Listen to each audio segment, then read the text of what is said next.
اور وہ وقت یاد کرنے کے قابل ہے جب تمہارے پروردگار نے فرشتوں سے فرمایا کہ میں زمین میں اپنا نائب بنانے والا ہوں۔ انہوں نے کہا کیا تو اس میں ایسے شخص کو نائب بنانا چاہتا ہے جو خرابیاں کرے اور کچھ تو خون کرتا پھرے؟ اور ہم تیری تعریف کے ساتھ تسبیح و تقدیس کرتے رہتے ہیں۔ فرمایا میں وہ باتیں جانتا ہوں جو تم نہیں جانتے۔ اور اس نے آدم کو سب چیزوں کے نام سکھائے، پھر ان کو فرشتوں کے سامنے کیا اور فرمایا کہ اگر سچے ہو تو مجھے ان کے نام بتاؤ۔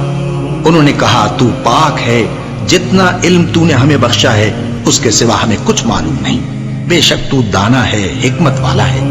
تب اللہ نے آدم کو حکم دیا کہ آدم تم ان کو ان چیزوں کے نام بتاؤ۔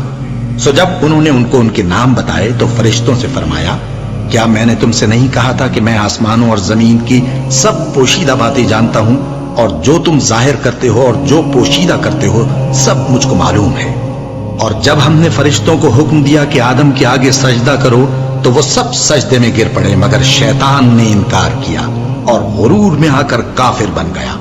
اور ہم نے کہا کہ اے آدم تم اور تمہاری بیوی بہشت میں رہو اور جہاں سے چاہو بے روک ٹوک کھاؤ پیو، لیکن اس درخت کے پاس نہ جانا نہیں تو ظالموں میں ہو جاؤ گے۔